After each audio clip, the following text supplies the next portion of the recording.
Good morning, DJ and PK. It's 97.5 The Zone. Welcome in on a Friday morning. The Masters is underway. Justin Rose, what a round. What an incredible round. And Fred Couples, too, for that matter. Putting from off the green and 48 feet and holing out from 100 and whatever yards. And unbelievable that at 65 he broke par at the Masters. Incredible. We'll get to that coming up. We've got a little hockey for you, though, right out of the gate. The Utah Hockey Club at home against the Nashville Predators, last home game of the year, and they blow a lead 2-0 and 3-2, and they lose in a shootout 4-3. And in a nutshell, this is why they're going to miss the playoffs. They've dropped too many points against teams that are way behind them in the standings, and Nashville came in 20 points behind them in the standings. It wasn't going well for Nashville, and yet they come into Utah and get 2 points. And I get there's probably a letdown when you're eliminated from the playoffs and all that, but where they want to go against the competition they want to beat, they got to do better. Now, it doesn't matter this year because they're already eliminated, but next year, that stuff's going to matter. Let's get to the best of the postgame show with Adrian Denny. DJ and PK, 6 months and 2 days after Utah opened the regular season at Delta Center, they played their regular season home finale on Thursday night. Nashville took it by a count of 4-3 in a shootout. Utah still, though, going to finish with the second best record of an NHL team in their inaugural season since the expansion era started in 1967, second only to the Vegas Golden Knights, who went to the Stanley Cup final as an expansion team in 2017-2018. It was a contest where Utah would jump up 2-0. Nick Bjugstad from a tough angle early in the second after Utah outshot Nashville 11-5 in the first, but the game stayed scoreless. Kerfoot for Bjugstad below the goal line. Sharp angle shot. He scores! Nick Bjugstad lifts the lid on Delta Center, and it's 1-0. Josh Doan made it 2-0 then with 6:06 left to go in the second as he slammed in a rebound off the rush. 6:15 to go in the second, and Karel Vejmelka continues to put on a show. Doan, far side, shot McBain, off the post, rebound, score! A pinball goal for Josh Doan.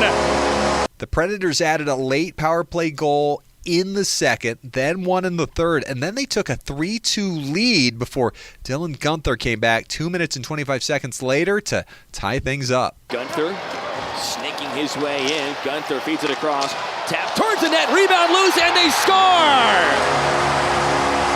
The future is now. Keller, Cooley, Guenther combining to tie the game. And there's the birthday boy. We go to overtime where Utah got a late power play, didn't score on it. Their power play was 6 for 10 going into Thursday. Nashville's 8th best penalty kill in the NHL, able to force the game to a shootout where the Predators would win it by a count of 4-3. After the game, Utah Hockey Club presented their season-ending awards.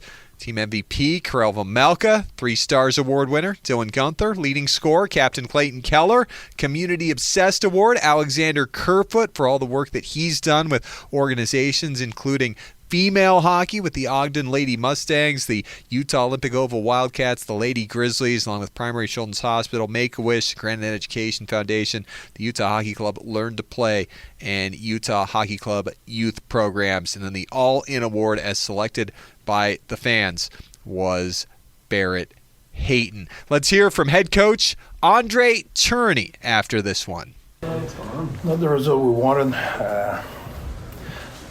I think we played a good game offensively, and not like our game defensively. I think our commitment defensively was not what it's been for a long time.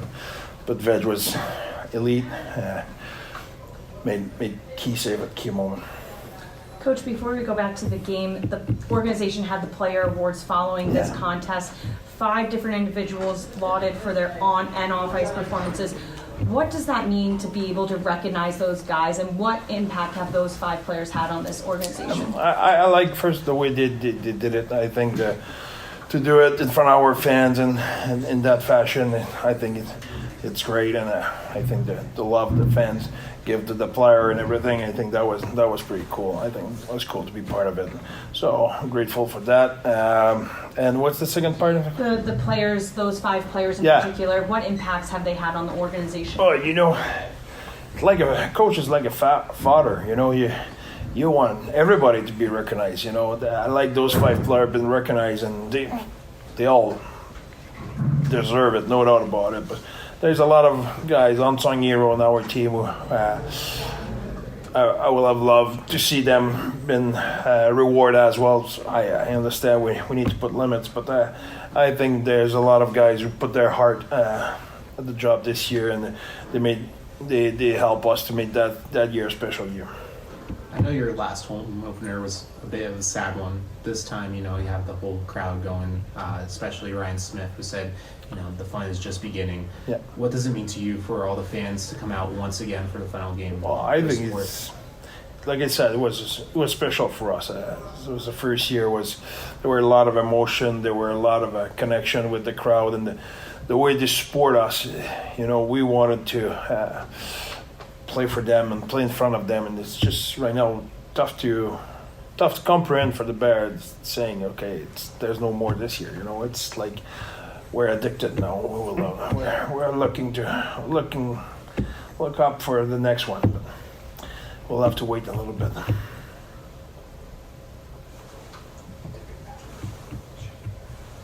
Sorry for the uncomfortable pause there. No. You get Dylan Gunther a birthday present? Did the team get him a birthday present? Only 1 point. I would have loved him to have 2 points, but no birthday present from us.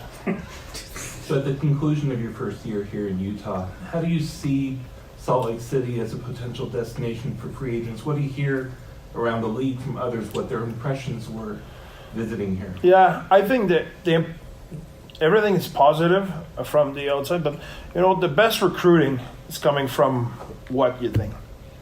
What make the best recruiting? It's your own player.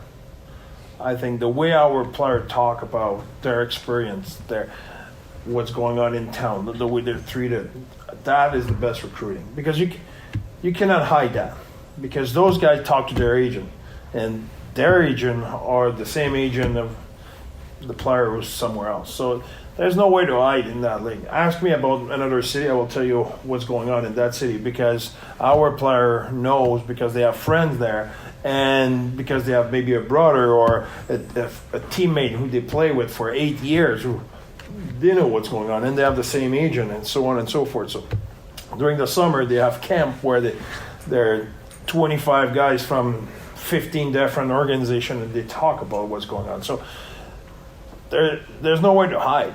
You do things right, or everybody will know. And here we do things right, and the player are happy. So that I think the way the people, not just our fans are in the game, no doubt about it, but the way the people of Utah have been with our player off the ice and on the ice, and the pour of love and all the. I think everything's been so positive. I think that word will go around, and that word will go in the NHL player community, and that will help our recruiting, no doubt about it. So Utah finishes their home slate with a record of 12-4-4 in their last 20 home games of the regular season, after they started the year 6-11-4 at home. We heard from Dylan Gunther on the home ice advantage that developed. I think we were a little bit caught off guard by it at the start of the season, like we'd never had that before. But as the season went on, we were really good at home. So I think probably from the second half, or even after the first 2 months, I mean, our home record's probably really good, so it helps a lot. So back in action Saturday in Dallas to start a 3-game road trip to wrap up the regular season. Saturday at 6, Monday in Nashville against these very same Predators at 6, and Tuesday in St. Louis, game number 82 and the regular season finale for Utah Hockey Club. We'll have all the action right here on 97.5, the KSL Sports Zone. Hockey Night in Utah starting each evening at 5 p.m. There's Adrian Denny with the best of the postgame show. When you come back, Cole Bagley looks ahead to the offseason. What is ahead for the Utah Hockey Club? And how many rinks is Ryan Smith going to help get built? And what is the real need in the community? We'll talk with Cole about that next. Stay with us. Good morning, DJ and PK, proudly presented by our title sponsor, Black Desert Resort, Utah's premier golf resort. Cole Bagley joined us late in yesterday's show to talk about multiple issues around the Utah Hockey Club. Obviously, at that point, he didn't know that the Nashville Predators were going to beat the Utah Hockey Club in a shootout, 4-3. So we talk about, can they get to 90 points? And they still could. They can get to 91 now if they win out. And he thought that was a winnable game, and it was, and they let it slip away. But that aside, here's Cole with PK and I on The Zone. DJ and PK, we're joined now by Cole Bagley, covering the Utah Hockey Club for The Zone. His appearance brought to you by Hercules First Federal Credit Union, growing stronger together. Cole, good morning. Morning, guys. How you doing? Good. It is officially over. Vancouver has eliminated the Utah Hockey Club from the playoffs with 4 games to go. So while those 4 games will entertain fans and have fun with us, and we'll see if the team can rack up a few more points, attention does turn to the summer. If you were prioritizing what they need, how would you prioritize what they need to take the next step? Yeah, I mean, first of all, you got to, extend Logan Cooley long term. He's eligible for that longer extension, similar to what they did with Dylan Guenther, last fall. And so, I think that's going to be the first thing on the to-do list, is to lock him up long term. A lot of teams will kind of do bridge contracts, get guys for 3 or 4 seasons. But, in my mind, and I'm sure in the mind of the front office, they're looking more towards a similar contract with, that they signed Guenther to, which was about 8 years. So that's the first thing they got to do. And then after that, they've got a lot of money to spend, roughly $22 million in cap space to go and get, another legitimate forward, somebody that can help really push this team or propel them, towards really, making a legitimate push for the playoffs. I think that'll be the expectation into year 2. And I think it needs to be a forward. There's obviously some big names, some guys that can put points on the board. And, they really need to take a swing at each of those individuals and potentially, lock up a second line center. I think that would really help this team. Defensively on the blue line, they're set and they have a lot of depth, especially, with some of their prospects, guys like Maverick Lamoureux and Dmitry Simashev, that they can call upon when needed. So, it's for me, lock down Logan Cooley long term and then go and find, some offensive reinforcements that can really put this team over the top and get them into the playoffs.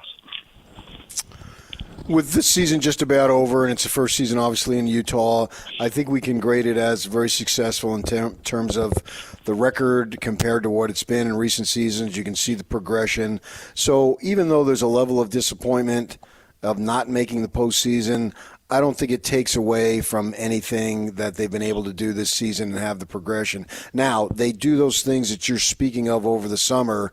If we're sitting here next year at this time and they're not in the playoffs, doesn't it take on a different level of how we would grade them?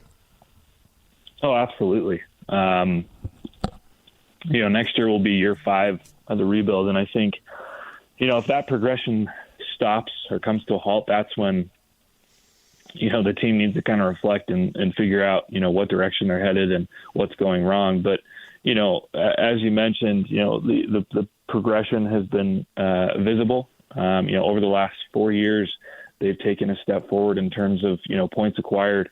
I think from the beginning of the reset to now, they've picked up about 30 to 40 points, which is, that's what you want to see. When you hit that reset button, every year's about progression as you acquire assets, as you, make draft selections, and as you, hit the trade market. And then now they are stepping into that next phase of, okay, we've had our draft picks hit. We've acquired some guys via trade. Now we've got some money to go out and spend. Let's bring in some free agents that can really take us to that next level. So, yeah, I mean, for me, it's playoffs or bust next season. That's just the gradual progression of the way this thing goes. Like you said, this year, very successful. Regardless, despite the fact that they didn't make the playoffs, but it just continues. It's only up from here, and so expectations will rise moving forward. They're on 84 points right now. That's 7 better than last year, which was 7 better than the year before, and 13 for that. This could be their best record, certainly since 2019 and maybe since 2014. They could get to 90 points for the first time in, it seems unbelievable, 2012. So yeah. that's a huge step forward. But I do look at the West, and it's stacked, and I'm wondering about, they seem to get about 10 points better every year. 1 year it's 13 and 1 year it's 7. But they've been averaging about 10 points a year. If they get to 95 next year, the West is good. That's not quite a slam dunk to get in. So to your point, they need the young guys to improve, and they have to make that critical acquisition because otherwise they could fall short of that playoff goal. I mean, the progress has been great, but doesn't the progress get harder the better you get? Yeah. No, you're exactly right. I mean, if you look at the top of the West right now, Winnipeg has 110 points. Dallas is at 106. Colorado's at 100. Vegas is at 103. Those teams aren't going anywhere. Winnipeg has taken a step towards being the top team in the NHL. Dallas is a very good team, and they got better at the trade deadline by adding a multi-all-star in Mikko Rantanen. Colorado has arguably the best player in hockey, Nathan McKinnon, and arguably the best defenseman. And Vegas is a very, very good team with, again, one of the best players in the National Hockey League in Jack Eichel. So, those teams are not going anywhere, which only really leaves, 3 other spots. And unfortunately for Utah, the Central Division is arguably the best division in the NHL. Top to bottom, it's really competitive. And they, currently the 3 teams in the Central Division that have, clinched a playoff spot, they're the 3 of the best teams in the NHL. So, it definitely gets more difficult. But I think, as they move forward, they are also only going to get better. Dylan Guenther and Logan Cooley could potentially be, superstars. Clayton Keller's playing the best hockey of his career. Mikhail Sergachev is playing the best hockey of his career. And the deep pool of prospects that they have coming up are very, very good talent that will fill some of the gaps where Utah is lacking. And then, as I mentioned, the amount of money that they have to spend, they should be able to go and get a guy that, is going to add to that arsenal, a guy that hopefully is producing 50, 60, 70 plus points a season, which, I think would make them that more competitive. I mean, as of right now, if you look at the season as a whole, they're only 3 or 4 games, behind making that wild card spot, and if they had some injuries, go their way, or some of those overtime losses more so go their way, this team would have made it this year. And so, it's competitive, but luckily, those wild card spots are probably going to stay in that same realm of somewhere between 90 and 100 points. And, this team wasn't far away from accomplishing that this year. And I think if they can, make the correct adjustments, they're going to be able to clinch one of those a season from now. What's this auction that they got coming up? The jersey auction? Yeah, what's all that about? Sounds like it'd be something that fans might be interested in. Yeah, so tonight, first of all, they're basically having a big celebration of the fans, just to kind of show their appreciation, for the support that they received this year. There'll be a buy one, get one 50% off on all team store merchandise, limited edition inaugural season commemorative items, free inaugural patches, and then, a bunch of in-arena giveaways. And then, of course, to answer your question, what they're doing is they're holding an online auction involving game-worn autographed jerseys from this season. So the auction will run April 10th through the 15th. 100% of the proceeds will go to the SCG Foundation. I believe the auctions begin at $500 per jersey. And then fans can text UHC jerseys to 76278 to register and receive updates. So just a really cool thing, to raise some money, give it to charity and, give fans the opportunity to own, a inaugural season jersey, which, those things will be changing, once the branding, is figured out. So pretty cool, something that is, very special and unique. Before they put a mammoth on the shirt, right? On the sweater. Yeah, correct. Is there any doubt in your mind that's what's about to happen? Not really. I think, based off the fan reactions, the people that I talked to, some of the surveys, not the team surveys, but some of the surveys that I saw, and I think just the general sense around the name, I think Mammoth was the favorite. I'd be surprised if it didn't receive the most votes, but I think, similar to Yeti, everything that you got to do, you got to clear it through the trademarking office, right? You got to make sure that it's approved and that it's available. Not to say that it's not, but if there's any issues with that, that's where I think the problem would come from. Is more so that trademark office. It seems that everything these days, has a trademark, and you got to figure that out. So I'm going to leave that to the lawyers and the legality side to figure that out. But I do think Mammoth was the favorite. Did you tour the practice facility that they had people go through the other day? Yes, I did. What'd you think? Oh, it's incredible. It's probably going to be one of the biggest practice facilities in the National Hockey League. I asked some of the guys, handful of them, hey, where does this rank amongst the NHL? And most of them said top 5. I think Clayton Keller even said potentially top 3. But it's really cool for several reasons.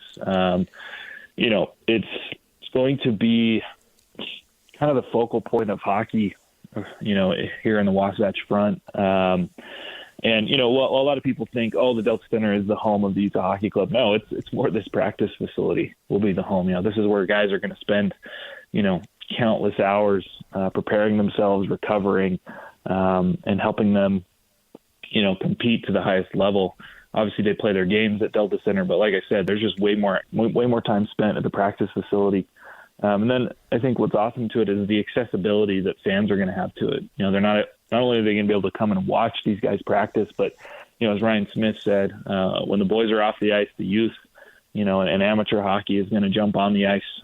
There will be fan area. There will be a pro shop, a team shop, rentals, opportunities to hold birthday parties and events and just really cool things. And then the facility itself, it's just bare bones right now, but we got to see, where things are going to be built, the gym and the players lounge and the recovery pools and all that stuff. It's going to be very, very nice. And it's exciting that it'll be done, this fall for, the players that'll be ready for next season. And then it'll be open to the public, I think by about Christmas time. So going to be just a incredible facility, access to, that will elevate not only the team, but, the progression of hockey here in the state of Utah. That progression, you go back to the early to mid-'90s, there weren't many rinks and they were packed. And there was a building boom around the 2002 Olympics leading up to it. And there were a lot of new facilities, and they quickly filled up. Now Ryan Smith has said, he'll put $500,000 towards, different facilities in different cities and counties. How many of these municipalities do you think are going to take him up on him? What kind of building boom would there be? And from my limited knowledge, it seems like, at least initially, I don't know about 20 rinks if they get to that, but it seems like the next 5 or 10 rinks will be packed for sure, just off of word of mouth and discussion I hear. There seems to be a lot of interest in, are these really going to go up?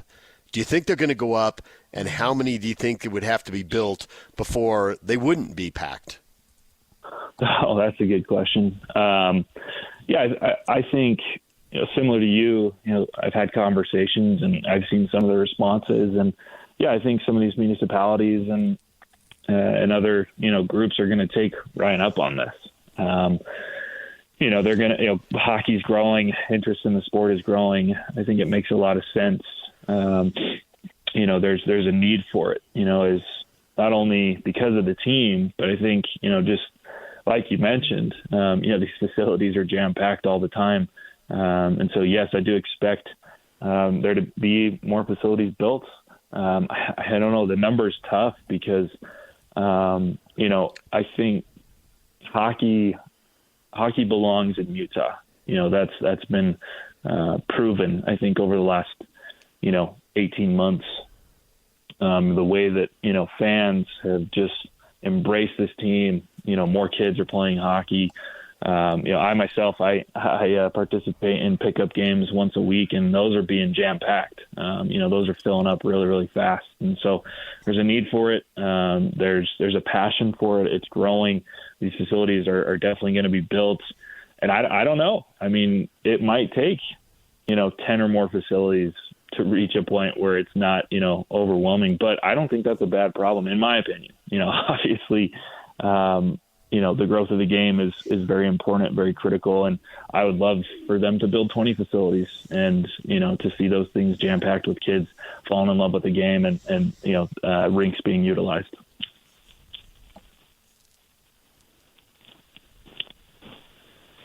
Cole Bagley joined us here on 97.5 The Zone. 4 games left. Do you think they're going to get to 90 points? Can they win 3 of the last 4? They can.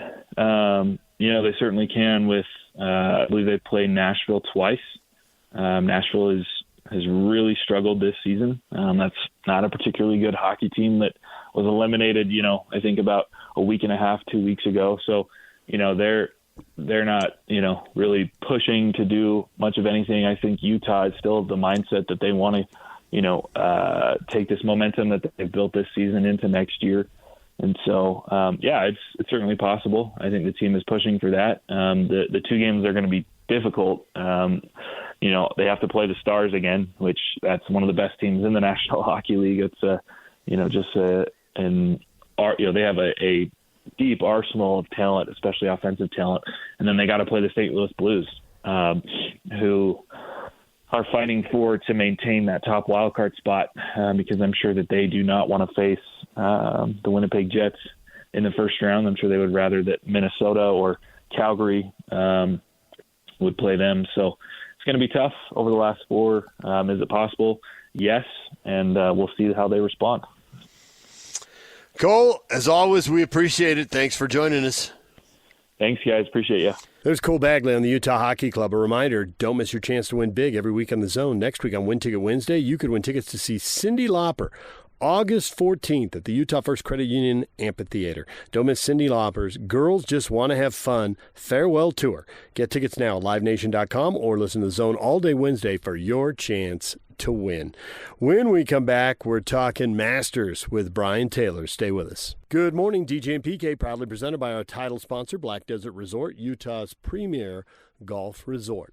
Well, the Masters is underway. The first round is in the books, and Justin Rose, 7 under. He's got a 3-shot lead now. He's led the Masters many times. He's never won it. He's come in second. He's come in tied for second. He's got 1 major championship at the U.S. Open. Can he get a second one here? He's in his mid-40s now. Seems like a long shot, but he's got a chance. He's got the lead. Now, having said that, look who's behind him. Scott Scheffler, 4 under. Ludwig Oberg, 4 under. There's some big names chasing him. We talked about the Masters with Brian Taylor yesterday as things got going.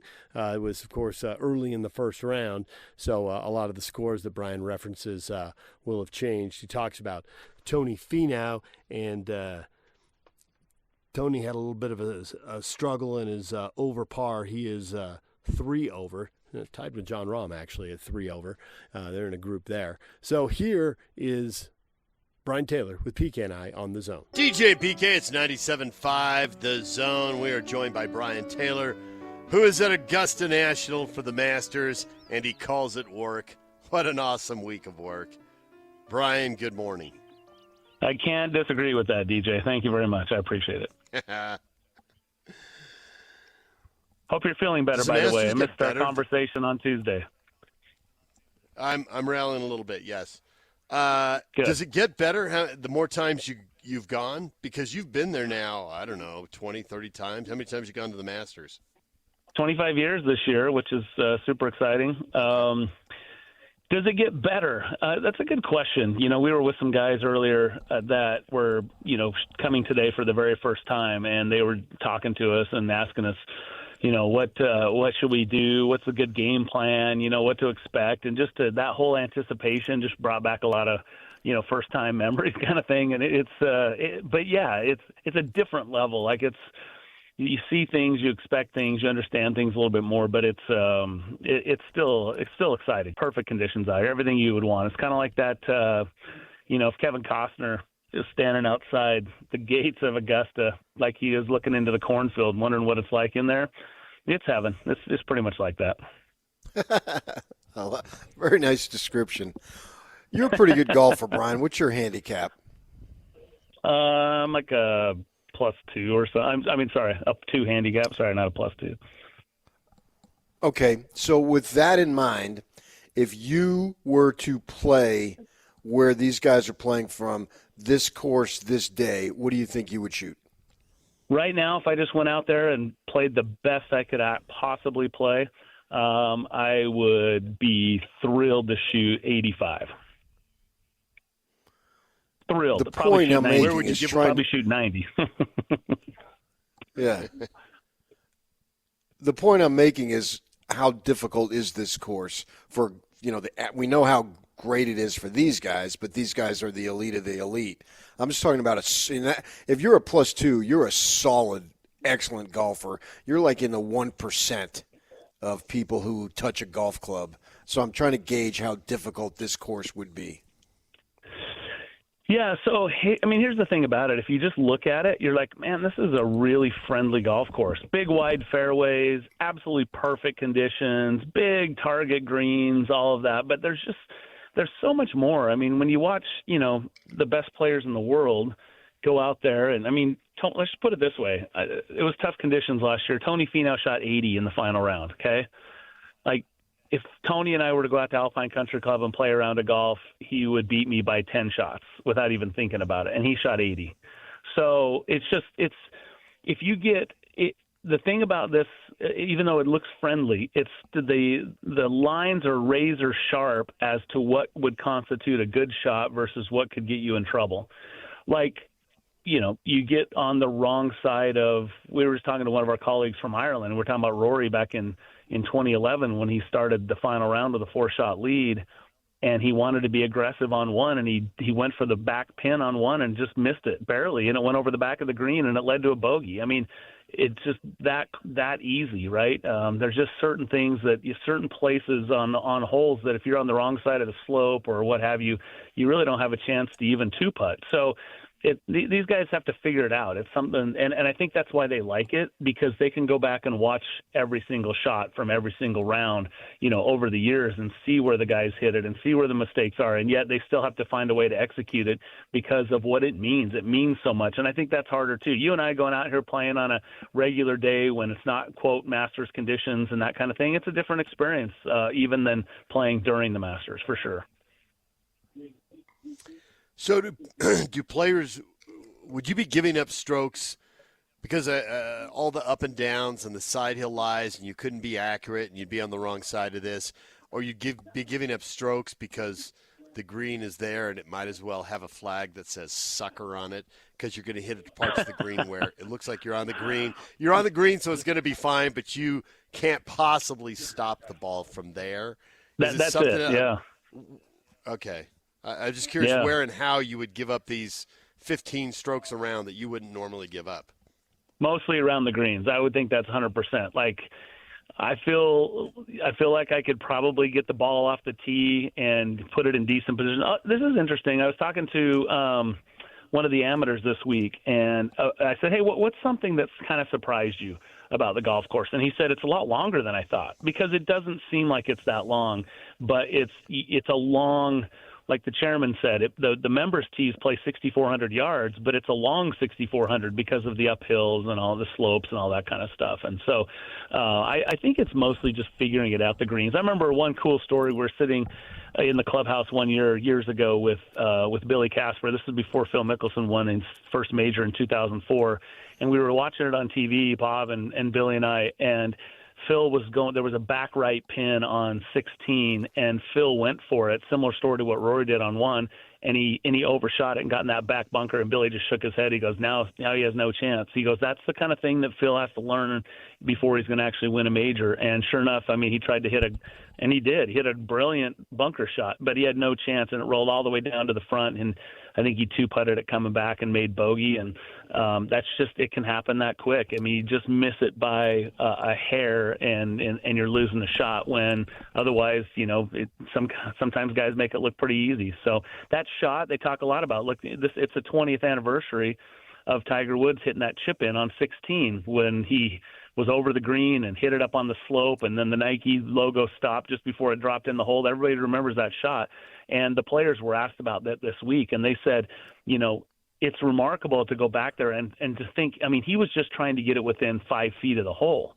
The fact that it happened to go in is like, that's just Tiger, right? I mean, everybody just admits that's Tiger, but how the difficulty of getting that anywhere near the hole from back there is unreal. So it's those kind of things where these guys with just great short games, that's where they excel here at Augusta.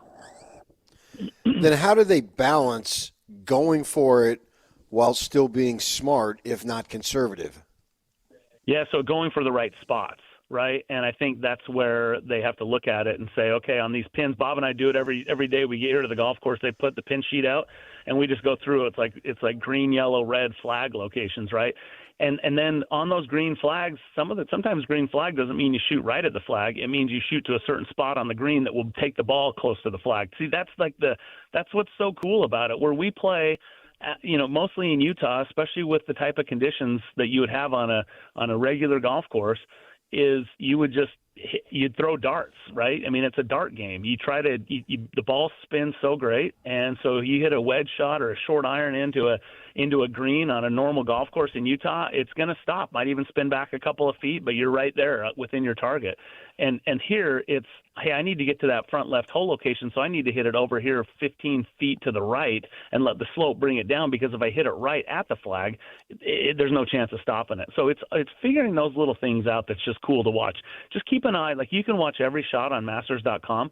Watch where these guys are hitting it into the green and see how often do they actually hit it right next to the flag and it stops, versus they hit it to somewhere else on the green complex and it feeds down to the hole. It's pretty cool to see how they unlock this little puzzle.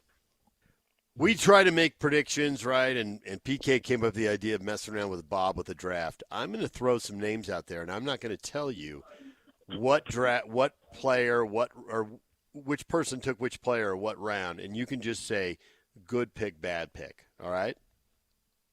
Let's go. Morikawa, Justin Thomas, Bryson DeChambeau. You like any of those? I like all of them. Yeah. A little or a lot? One more than the other? Morikawa was my pick. So, yeah. He slid through the first round and went in the Bob took him in the second. Rory McIlroy, Ludwig Oberg, Scotty Scheffler. Ooh, man, the three heavyweights. Those are the top three names this week for sure. Maybe outside of Morikawa. I mean, would it surprise me if Scheffler went on to win this week? No. I mean, he's – the amazing thing about Scheffler is you'd think, well, he's already got two, and he went on this heater. Maybe he's a little bit content, but this injury that he had to his hand sidelined him a little more than – so his offseason was longer than usual, and it feels to me like he's just anxious to get out and play, and probably he hasn't won yet, and he'd won 4 times coming in here last year. So I think he's probably pretty juiced to get that dub, pretty motivated to do another one, and he could become the 4th player to win back-to-back here at Augusta. So it wouldn't surprise me if he gets it done. Rory's got so much pressure on him, but he's playing so well with 2 wins coming in, 2 quality wins coming in this week. And Hogard, we don't know yet, right? Not Hogard, sorry. Oberg, we don't know yet because he has that first major championship and he shows out, right? And he finishes runner-up. And Jordan Spieth did that in 2014 and went on to win in 2015. As a first-timer in 2014, he almost wins, same as Oberg. Now here's Oberg 10 years later with an opportunity to do what Spieth did. So we'll see. Was that like an anomaly? It's hard to say. I think Oberg could be one of the next golf superstars. And so I think all three of those are pick 'em, but for different reasons. And if I had to, I'd probably go with the guy that's won one before, because that seems to be an easier task once you've figured it out here. But those are all three good picks. You know how they give you that little fishnet sack of balls to go ahead and warm up with? Yes, the bag of balls, yes. If you run out, can you go get another one? Yes, you can have as many as you would like, yeah. And the Are reason they do them in too? little bags, they do not charge them for balls when they show up here at the Masters. And they are all the same ball that they play with, too, by the way. They don't have a stripe on them that says range, or none of them are yellow. They're the actual ball. So if you played the Titleist Pro V1, that's the ball you'd go get a bag of Pro V1s. If you played the X, you'd get a bag of X. If you played Bridgestone, you go get your Bridgestone golf. Like you played Callaway, whatever it is, that's the golf ball that you practice with. And the cool thing about the practice area here at Augusta is it's this magnificent facility, and it's set up to replicate shots that you'll hit out on the golf course. So these guys aren't just getting their distances dialed in and trying to get a feel. They're actually executing shots they're about to hit. You can hit it right up over the bunker on one, just left of it, whatever. So you can hit your opening tee shot in repetition at the practice facility before going out to the first tee and doing it for real. So it's pretty cool. Yeah, it's really cool. So you're telling me that practice facility at Augusta is better than the practice facility at River Oaks? Yes. Yeah. Oh, because I think they're pretty good. Then you should continue to think that. I mean, don't change your expectations, because that's,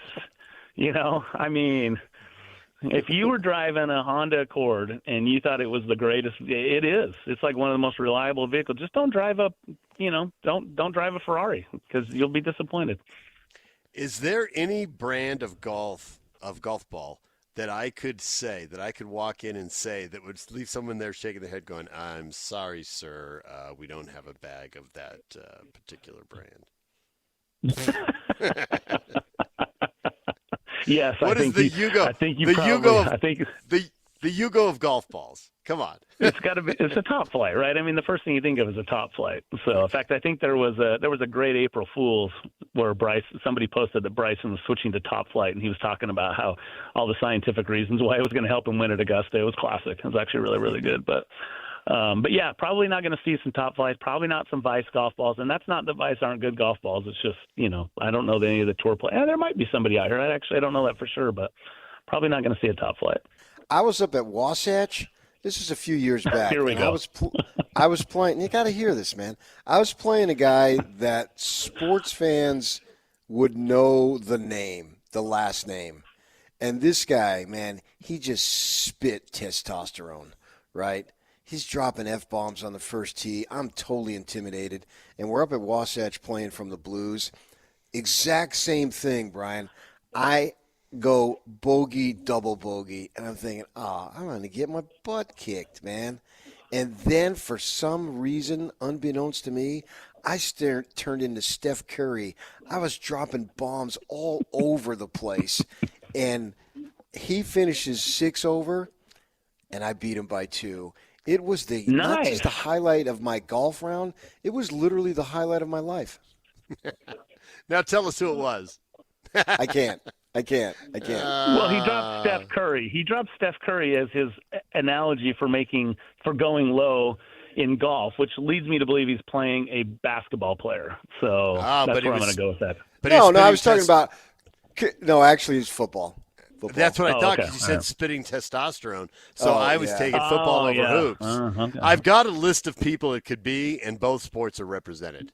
It could have been either. I've been at that course actually with PK, and somebody that everybody would know is just like, how did they let you two in here? And you look up, you're like, oh, it's you. Hi, how you doing?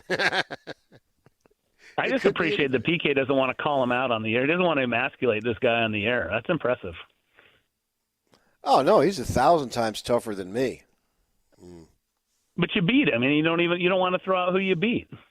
That's impressive. I don't know. He Very would be stand up with you. blindsided. He would be, and the thing about it is, he had no clue what I do for work. Interesting. So he was unbeknownst to me. He had no idea. And, so he's a sports figure that everybody would know, and he doesn't know that you are in sports radio. That's surprising. I don't know that everybody would know him, but they would know the name. Ah, gotcha. Okay. Well, now there's quite the riddle. Let's spend the rest of the show on that. Everybody, tweet your guesses. We could. Oh, yeah. He didn't make the name famous in the community. Somebody else did. Oh, now. But the point is, this guy was just so macho, man, and I was able to, and I was so intimidated, and I don't know how I did that. I honestly, no clue. Much like the example that you just gave, I'm 3 over after 2, and I finish 4 over. You've probably never done that in your life, right? Nor will I ever do it again. Right. You've been 4 over, but not 3 over after 2. The other time you were 4 over, you were, even par at 9 or something. And I read a thing, Brian, in the offseason, that if you are, it's just indicative of golf, say you are like an 8 or 9 handicap, there will be a time we'll just use in the golf season, April to October here where we live. There will be a time when you go out to play, so your handicap's 7 or 8, you will shoot a 90. Oh, yeah. That's just golf.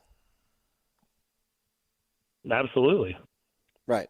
So it is unpredictable. Some days you got it, and some days you don't. And I think it even extends to the degree you spoke of Tony shooting that 80, that some days it's not there for you, no matter who you are. And obviously those guys are elite.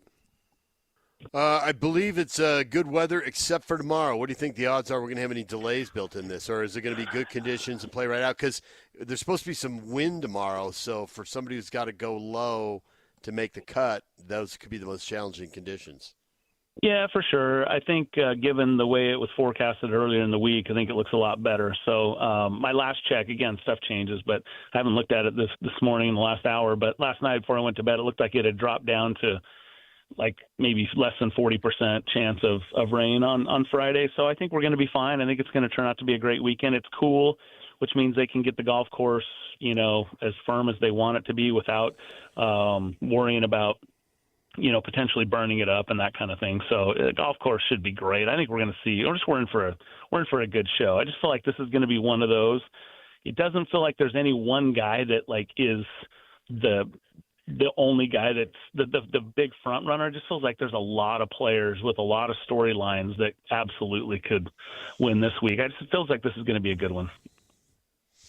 Brian, we will talk to you again later in the week. Thanks for joining us, and we'll hear Brian on shows on all the shows all day long here on The Zone. So we'll talk to you today and tomorrow. Thanks, Brian. You got it. Brian Taylor, Bob Casper, they are at the Masters at Augusta National. DJ and PK, it's 97.5 The Zone. When we come back, what is trending? The headlines are next.